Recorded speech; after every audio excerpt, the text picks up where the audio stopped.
Hello. അപ്പോൾ ഇന്ന് വിശുദ്ധ അന്തോണീസിൻ്റെ തിരുനാളായിരുന്നു കേട്ടോ. അങ്ങനെ ഞങ്ങൾ ചേർച്ചിലൊക്കെ പോയി. പിന്നെ അവിടെ നിന്ന് തന്നെ ഞങ്ങൾക്ക് ഫുഡൊക്കെ ഉണ്ടായിരുന്നു. അങ്ങനെ നെയ്ച്ചോറും ചിക്കനും സാലഡും പപ്പടവും എല്ലാം കൂടെ കഴിച്ചു. പിന്നെ ഞങ്ങൾ നേരെ ഇനി ലുലുവിലാണ് പോകുന്നത്. അപ്പോൾ പോകുന്ന വഴി നല്ല മഴയും തിരക്കൊക്കെ ഉണ്ടായിരുന്നു കേട്ടോ. അത്യാവശ്യം ചെറിയ ട്രാഫിക്കും കാര്യങ്ങളൊക്കെ ഉണ്ടായിരുന്നു. അങ്ങനെ ഞങ്ങൾ ലുലുവിലെത്തി. പാർക്കിങ്ങിൻ്റെ അവിടെ തന്നെ ഞങ്ങൾക്ക് ഒരു അരമണിക്കൂർ വെയിറ്റ് ചെയ്യേണ്ടി വന്നു. അപ്പോൾ നേരെ ഫസ്റ്റ് സ്റ്റുഡിയോയിലാണ് പോയത്. അപ്പോൾ ചെറിയ ഷോപ്പിംഗ് ഒക്കെ ഉണ്ടായിരുന്നു അവിടെ. അങ്ങനെ കുറച്ച് പർച്ചേസ് ചെയ്തു. പിന്നെ നേരെ ഹൈപ്പർ മാർക്കറ്റിൽ പോയി. അവിടെയാണ് ശരിക്കുള്ള തിരക്ക്.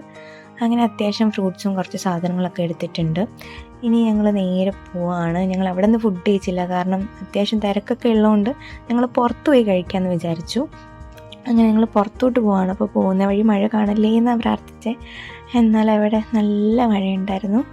പോകുന്ന വഴി ഫുള്ള് മഴയായിരുന്നു. പിന്നെ അവിടെ എത്തുന്ന ടൈമിലാണ് ചെറിയൊരു മഴ കുറഞ്ഞത്.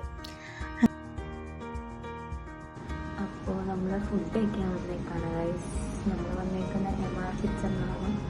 ഇത് എല്ലാവർക്കും അറിയാൻ തോന്നുന്നു. നമ്മുടെ കോവളം ജംഗ്ഷൻ്റെ അവിടെ ആയിട്ടാണ് കേട്ടോ. നമ്മൾ വെയിറ്റ് ചെയ്യാൻ അവിടെ. ഞങ്ങൾ വന്ന ടൈമിൽ അവിടെ തിരക്കും കാര്യങ്ങളൊന്നും ഇല്ലായിരുന്നു. അതുകൊണ്ട് ഞങ്ങൾക്ക് കുറച്ച് ഫ്രീ ആയിട്ടിരിക്കാൻ പറ്റി. അങ്ങനെ ഫുഡ് വന്നു. അപ്പോൾ ഞങ്ങൾ ബൺ പൊറോട്ട പറഞ്ഞിട്ടുണ്ടായിരുന്നു. പിന്നെ മെക്സിക്കൻ പെരി പെരി അൽഫാം ഉണ്ടായിരുന്നു. പിന്നെ അത് കുറച്ച് സ്പൈസി ആയിരുന്നു കേട്ടോ. പിന്നെ ഡ്രാഗൺ ചിക്കൻ ചേച്ചീൻ്റെ ഫേവറേറ്റ് ആണ്. അപ്പോൾ ഡ്രാഗൺ ചിക്കൻ പറഞ്ഞു. പിന്നെ ഇത് വന്നിട്ട് ഫിഷ് നിർമ്മാണമാണ് കേട്ടോ. അപ്പോൾ നെയ്മീനായിരുന്നു അവിടെ അവൈലബിൾ. അങ്ങനെ ഞാൻ ഫസ്റ്റ് തന്നെ ഒരു ബൺ പൊറോട്ടയും പിന്നെ നെയ്മീനും കൂടെ കൂട്ടി കഴിച്ചു. അപ്പോഴത്തേക്ക് നമ്മുടെ അടുത്ത താരം എത്തി. നമ്മുടെ ബീഫാണ് പറഞ്ഞിട്ടുണ്ടായിരുന്നു. ഇത് മമ്മീൻ്റെ ഫേവറേറ്റ് ആണ്. അങ്ങനെ അതും കഴിച്ചു. അപ്പോൾ ഇതിനിടയിൽ ഞാനൊരു ടെൻഡർ കോക്കനട്ട് ഷേക്കും പറഞ്ഞിട്ടുണ്ടായിരുന്നു. അങ്ങനെ അതും കുടിച്ചു. ഇത് വലിയ ടേസ്റ്റ് ഇല്ലായിരുന്നു. ഞാൻ എക്സ്പെക്ട് ചെയ്തതിൻ്റെ അത്ര എത്തിയില്ല, എന്നാലും ഓക്കെ ആയിരുന്നു. അങ്ങനെ പിന്നെ നമ്മൾ കുറച്ച് ഫോട്ടോസും കുറച്ച് വീഡിയോസൊക്കെ എടുത്തിട്ടുണ്ടായിരുന്നു. ഞാനും മമ്മിയും തന്നെ എപ്പോഴും എടുക്കുന്ന. ചേച്ചിക്ക് ഇങ്ങനെ വരാൻ താല്പര്യമൊന്നുമില്ല.